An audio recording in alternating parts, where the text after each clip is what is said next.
Откуда взялись франки, племена, создавшие современный Запад?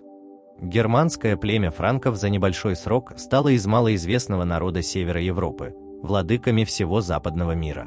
Они разбили остатки римлян, перенесли и раздавили триумфаторов переселения народов – гуннов, готов, лангобардов, свевов и бургундов.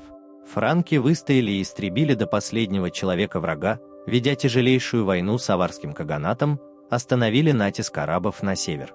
Их закованные в железо всадники стали основой для самой сильной в мире французской рыцарской конницы. Название франки выводится из нескольких источников. Из старогерманского как свободные, из кельтских языков как копейщики или из вульгарной латыни, ставшей базой французского как отважные и честные. Народ франков сложился на западе германских земель, в нынешней северо-западной Германии, Голландии, Бельгии и Франции. Племена хатов-сигамбров, хамавов, херусков и более мелких слились в союз, взявший имя франки.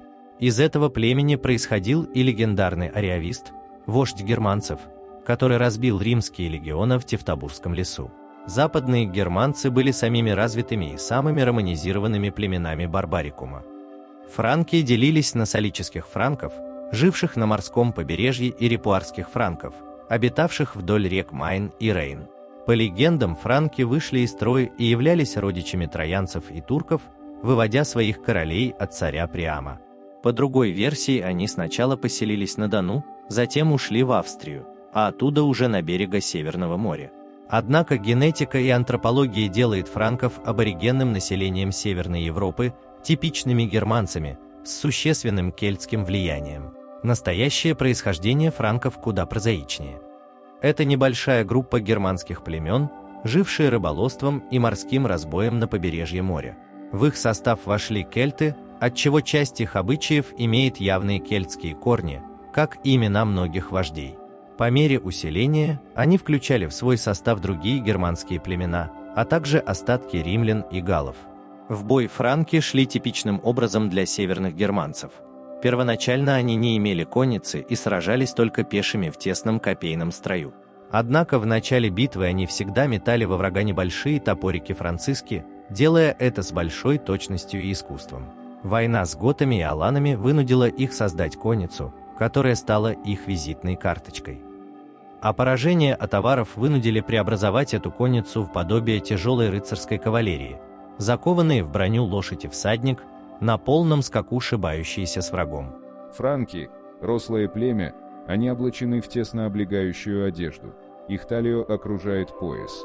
Они метают свои топоры и бросают свои копья с большой силой, никогда не промахиваясь мимо цели. Они управляются со своими щитами с большой ловкостью и обрушиваются на противника с такой скоростью, что кажется, что они летят быстрее, чем их пики. Усама ибн Мункис писал в книге «Назидание», что у франков нет ни одного из достоинств, присущих людям, кроме храбрости. Внешний вид франков был типичен для германцев.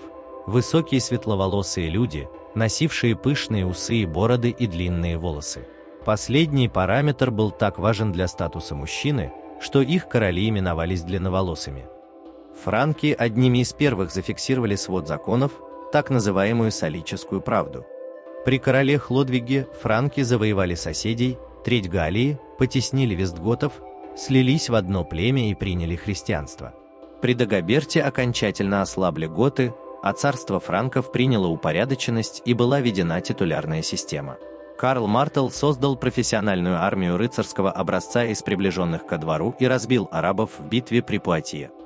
Карл Великий разгромил саксов, баваров и славян, уничтожил аварский каганат, завоевал лангобардов. Принял титул императора Запада, создал закованную в железо конницу, которая стала ударной силой армии Запада на ближайшие 500 лет. Короли Карл Людовик и Лотарь разделили Западную империю франков на 3 государства – Францию, Германию и Италию, заложив основы западного мира. Если вам понравилось видео, ставьте лайк и подписывайтесь на канал.